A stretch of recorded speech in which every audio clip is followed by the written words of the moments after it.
Danas su automobili toliko inteligentni da odluče ne upaliti ako ih senzor boli, ali ovih 14 legendi radije koristi željezo nego mikročipove.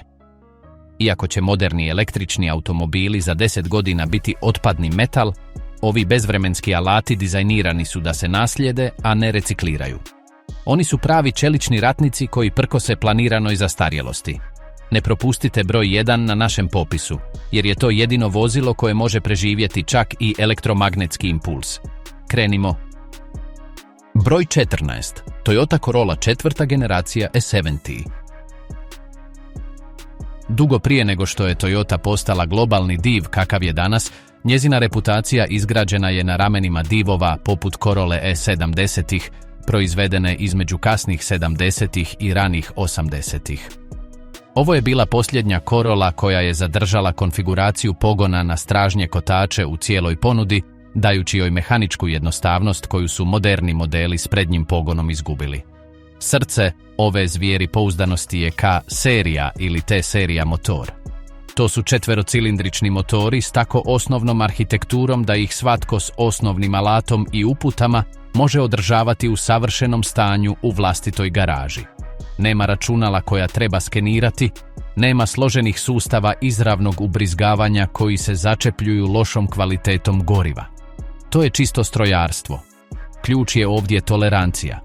Dijelovi su dizajnirani s marginama pogreške koje omogućuju motoru da nastavi raditi čak i u uvjetima nemarnog održavanja.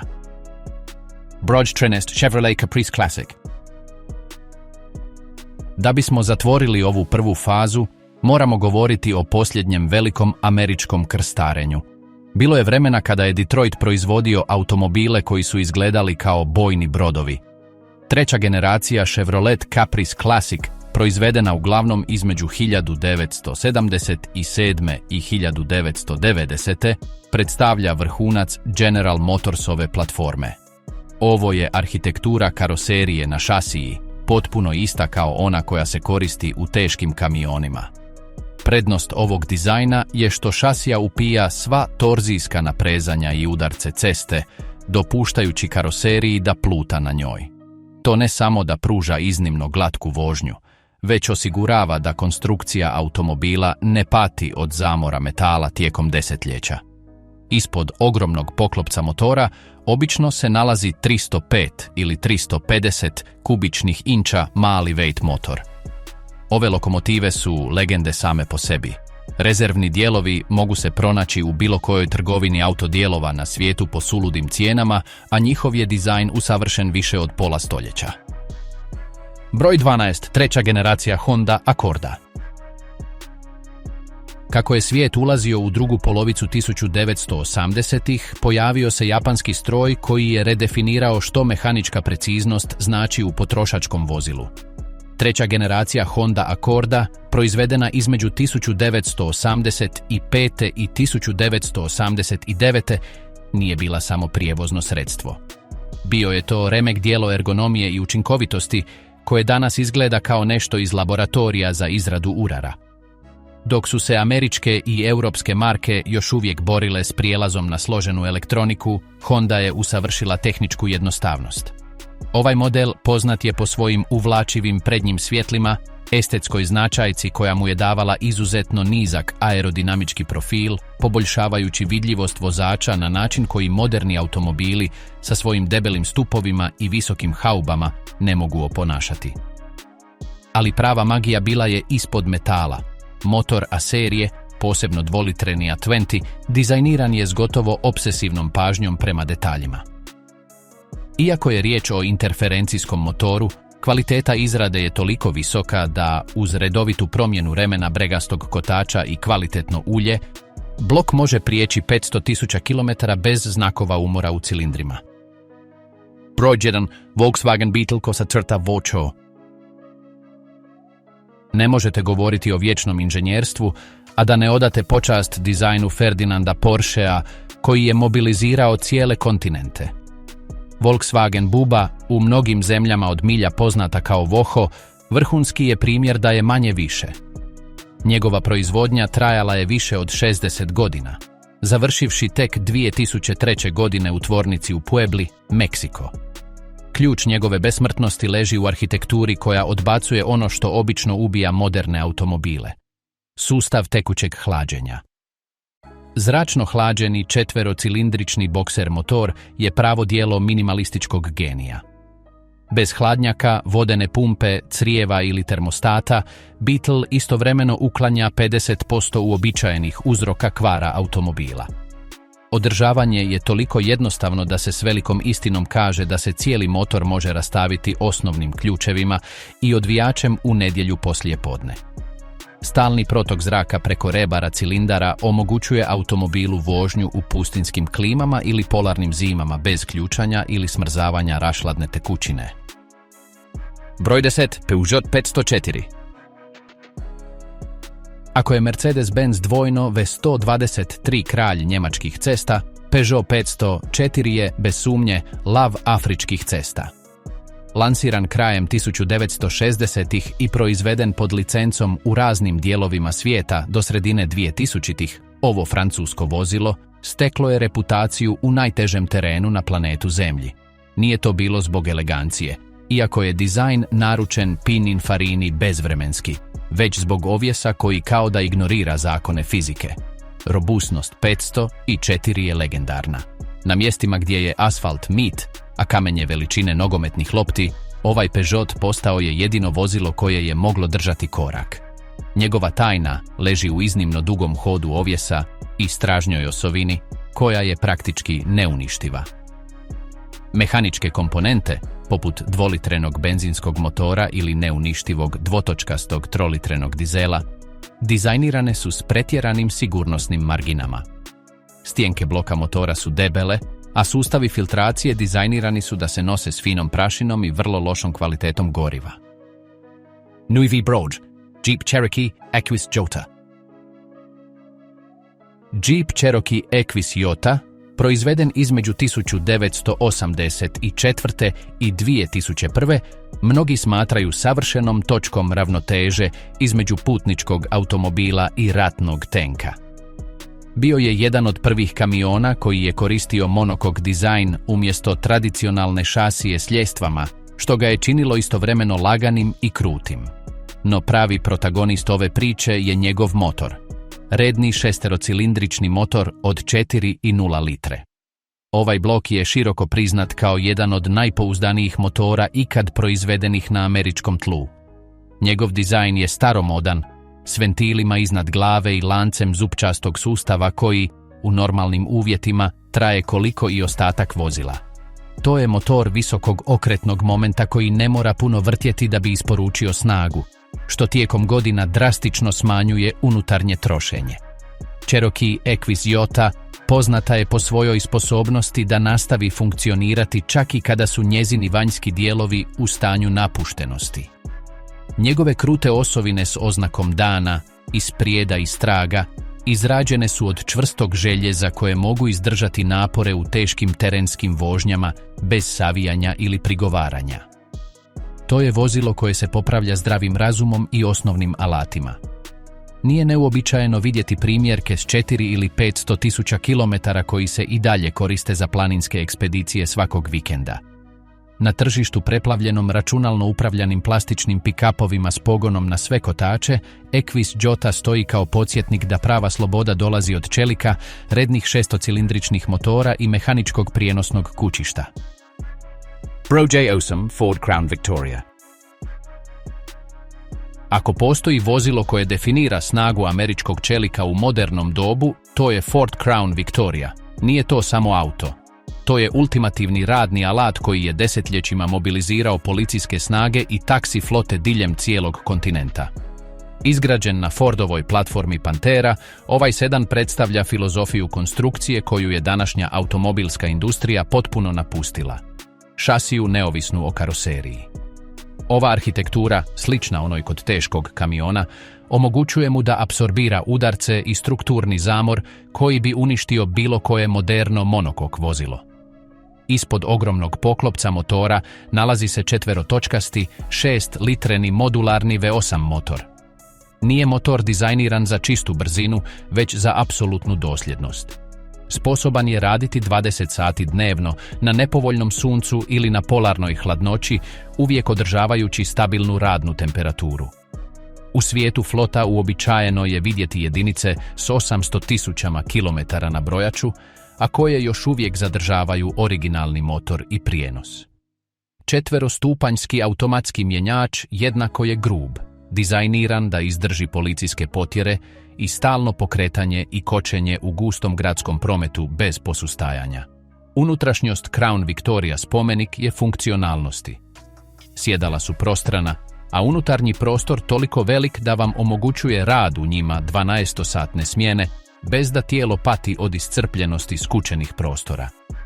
Kao vozilo s pogonom na stražnje kotače i čvrstim diferencijalom, održavanje je nevjerojatno jednostavno i ekonomično. Svaka mehaničarska radionica u bilo kojem kutku svijeta zna kako popraviti Ford Crown Victoria. To je automobil koji odbija umrijeti, preživjeli iz ere u kojoj su automobili građeni da se popravljaju, a ne da se zamijene. Njegova ostavština je neumornog javnog službenika, koji nastavlja patrolirati ulicama dugo nakon što su njegovi konkurenti završili na otpadu. Broj 7. Četvrta generacija Toyota Hilux. Četvrta generacija Toyota Hilux, proizvedena uglavnom sredinom 1980-ih, pick-up je koji je Toyoti dao reputaciju globalne nepobjedivosti. To je vozilo koje je sudjelovalo u oružanim sukobima, ekspedicijama na polove i preživjelo rušenja zgrada u međunarodnim televizijskim programima. Njegova slava nije proizvod marketinga, već inženjerstva koje daje prednost mehaničkoj robusnosti nad bilo kojim drugim parametrom. U svijetu punom pick-up kamiona koji izgledaju kao luksuzni automobili s teretnim prostorima, Hilux iz tog doba stoji kao lagani ratni tank. Srž ove legende obično je benzinski motor od 22R ili dizelski motori iz serije Ele. 22R je četverocilindrični motor s blokom od lijevanog željeza koji je gotovo nemoguće pregrijati do točke katastrofalnog kvara. Njegov dizajn je toliko jednostavan, a tolerancije toliko velikodušne da može raditi s niskokvalitetnim uljima i kontaminiranim gorivima bez prigovora. Šasija je brutalno inženjerski izrađen, s ojačanim zavarima i kontroliranom fleksibilnošću koja joj omogućuje nošenje dvostruke nominalne težine bez oštećenja metala. Kruti prednji ovjes s osovinom kod modela s pogonom na sva 4 kotača je komponenta koja ga čini nezaustavljivim na asfaltu. Za razliku od modernih neovisnih ovjesa koji imaju više mjesta kvara poput ceve zglobova i plastičnih čahura, čvrsta osovina Hiluxa je čelična greda koja štiti unutarnje dijelove od udaraca o stijene. To je stroj dizajniran za upotrebu u najneprijateljskijim okruženjima na planetu, od rudnika Anda do pijeska Sahare. Posjedovanje Hiluxa četvrte generacije znači posjedovanje mehaničkog životnog osiguranja. Važno je znati da, bez obzira na sve, uvijek ćete stići na odredište. Broj 6. Mercedes-Benz 124. Kada je Mercedes-Benz sredinom 1980-ih lansirao 124 godine star dvostruki model, svijet je svjedočio što se događa kada inženjeri imaju neograničen budžet i naruče im se da izgrade najbolji automobil na svijetu. Ovo vozilo je vrhunac njemačkog pretjeranog inženjeringa. Prije nego što su računovođe počele određivati ograničenja troškova proizvodnje, Mercedes-Benz je proizvodio automobile koji traju cijeli život, a dvostruko više od 124 je fizički dokaz za to. Svaki vijak, svaka žica i svaki dio unutra bili su dizajnirani da izdrže 50 godina bez propadanja. Raznolikost motora dostupnih za ovaj model je impresivna, ali 5- i 6-cilindrični dizelski motori su oni koji su stekli besmrtni status. Nije neuobičajeno pronaći ove automobile kako savršeno rade u taksi službi u Europi ili Sjevernoj Africi s više od 1.000.000 prijeđenih kilometara. Boja i antikorozijski tretman karoserije bili su toliko napredni za svoje vrijeme da je i danas, desetljećima kasnije, uobičajeno vidjeti jedinice koje zadržavaju svoj izvorni sjaj i nemaju ni jednu točku hrđe. Zatvaranje vrata proizvodi čvrst zvuk, Sličan onom iz sefa, nešto što sadašnji proizvođači pokušavaju oponašati, ali bez uspjeha. Višestruki stražnji ovjes bio je tehnološka revolucija koja je omogućila vrhunsku udobnost vožnje bez žrtvovanja izdržljivosti. Električni sustav izrađen je od debelih žica i visokokvalitetnih konektora koji ne postaju krhki pod utjecajem topline motora. Unutrašnjost koristi pravo drvo i izdržljive kože ili tkanine koje izdržavaju intenzivnu upotrebu bez kidanja. Mercedes-Benz W124 je automobil koji vas natjera da osjetite kao da vrijeme ne prolazi. To je stroj koji je stvoren da se naslijedi, svjedočanstvo vremena kada je trokraka zvijezda značila apsolutnu izvrsnost bez kompromisa. Broj 5. Nissan Patrolna serija 60. Da bismo dovršili ovaj prvi dio kolosa, moramo putovati u Japan kako bismo pronašli sirovu silu u njezinom najčišćem obliku. Nissan Patrol serija 60-ih je japanski odgovor na dominaciju zapadnih terenskih vozila. Proizveden s štedljivim pristupom, ovaj pick-up odbacuje sve nepotrebne luksuze kako bi se usredotočio na jedan zadatak – prevladavanje bilo kakvih geografskih prepreka. To je stroj s željezom i zupčanicima koji se više osjeća kao poljoprivredni traktor nego običan automobil i u tome leži njegov šarm i dugovječnost. Motor serije 60 je četverolitarski redni 6-cilindrični motor koji isporučuje snagu od najnižih okretaja. To je motor s dugim hodom, dizajniran da ima ogroman moment koji mu omogućuje penjanje po nemogućim padinama bez vidljivog napora. Jednostavnost sustava goriva i paljenja znači da ga možete popraviti usred ničega uz malo domišljatosti. Nema računala koja otkazuju, nema osjetljivih senzora koji prekidaju injekciju. Samo čisti mehaničari reagiraju na vozačeve naredbe. Mjenjač i prijenosnik su masivni, izrađeni da izdrže umnoženi moment u najekstremnijim uvjetima blata i kamena. Vanjski dizajn Patrolove serije 60 je ikoničan, sa svojim kvadratnim oblicima i čvrstom konstrukcijom. Šasija je iznimno kruta, sprječavajući gubitak ravnoteže karoserije nakon godina grube upotrebe na neravnom terenu.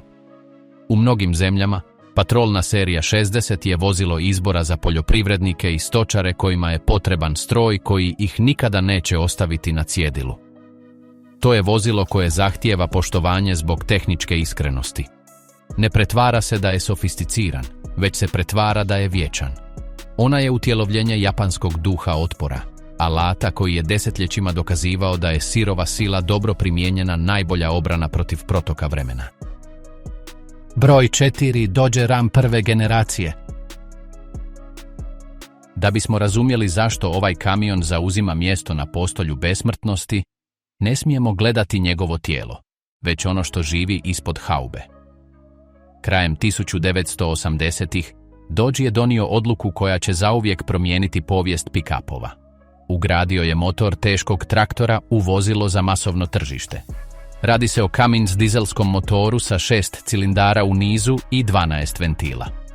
Dok je konkurencija eksperimentirala s dizelskim motorima izvedenim iz benzinskih blokova, koji su otkazivali unutar nekoliko tisuća kilometara, Dodge je isporučio industrijski alat sposoban raditi pola stoljeća bez odmora. 12-ventilski Cummins je čisto mehaničko inženjersko rješenje. Nema središnje računalo koje kontrolira ubrizgavanje.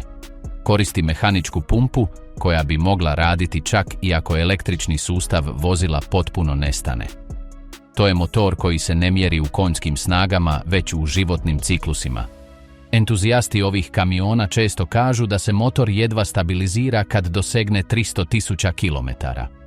Uobičajeno je vidjeti jedinice koje su prešle više od 1,5 milijuna kilometara kako vuku konjske prikolice ili tešku mehanizaciju, održavajući izvornu tvorničku kompresiju. Struktura prve generacije Dodge Rama je jednostavna i iskrena. Njegova debela čelična šasija i krute osovine dizajnirani su za stalno opterećenje. To je stroj koji nagrađuje osnovno održavanje nepokolebljivom odanošću.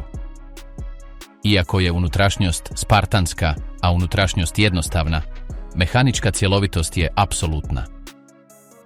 Posjedovati jedan od ovih kamiona s originalnim Cummins motorom znači posjedovati imovinu koja ne gubi na vrijednosti, motor koji će nadživjeti karoseriju oko sebe i koji će nastaviti tutnjati svojim karakterističnim industrijskim zvukom dugo nakon što se moderni plastični kamioni recikliraju.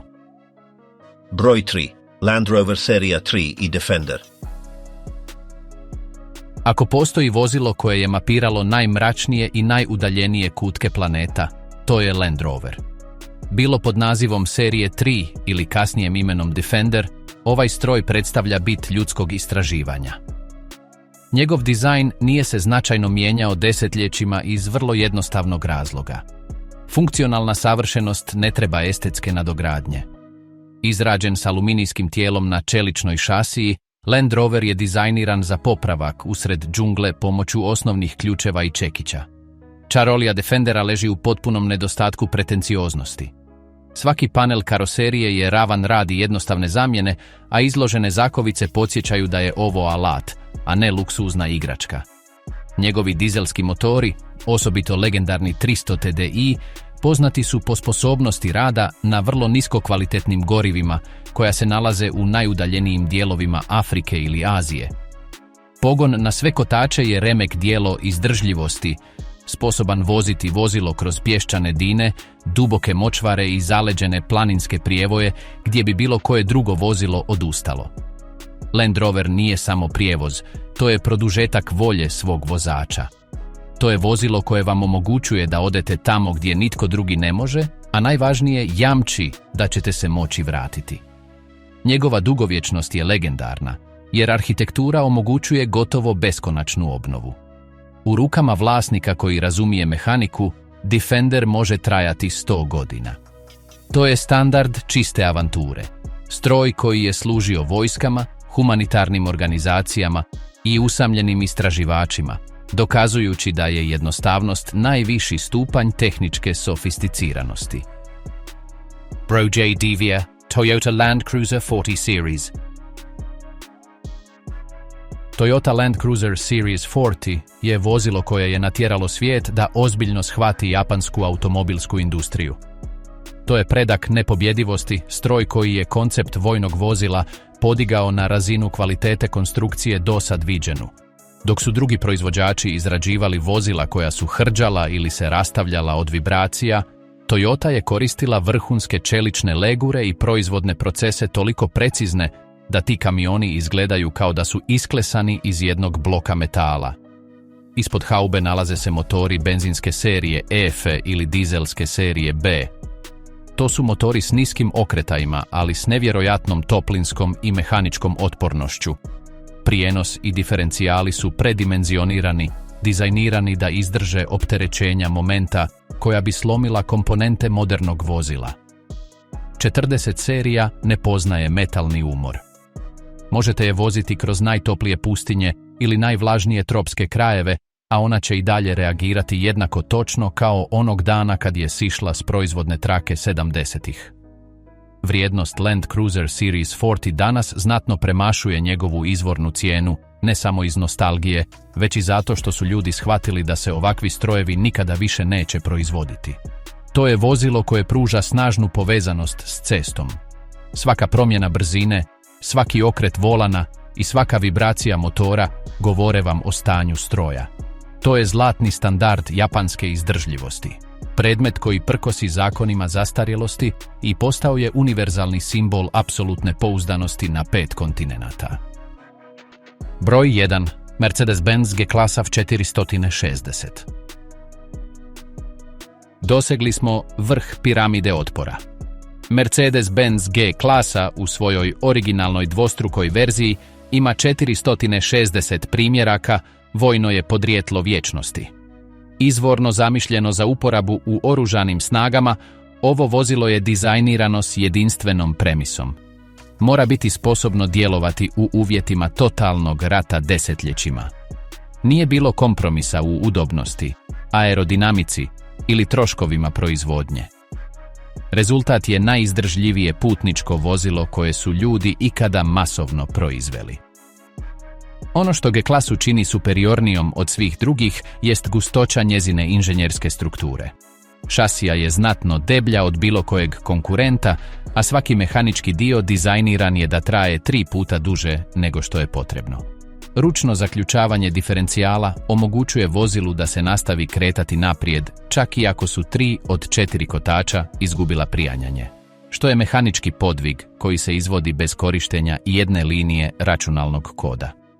Njegovi petocilindrični atmosferski dizelski motori toliko su robusni da su mnogi prešli više od 2 milijuna kilometara, a da nikada nisu bili otvoreni radi većih popravaka. Dvostruka G klasa ima 460 vozila, što je potpuna suprotnost modernom luksuzu. Prozori su ravni, šarke su izvana, a unutrašnjost je dizajnirana za pranje crijevom. To je ultimativni izraz filozofije Mercedesa iz 70-ih, najbolje ili ništa. Posjedovati jedno od tih vozila znači posjedovati pokretnu tvrđavu. Na našem je popisu broj 1, jer ne samo da preživljava vrijeme, već ga i ponižava. To je vozilo koje biste odabrali za posljednji dan čovječanstva, znajući da će, kad sve drugo zakaže, G klasa nastaviti pucati na prvi okret ključa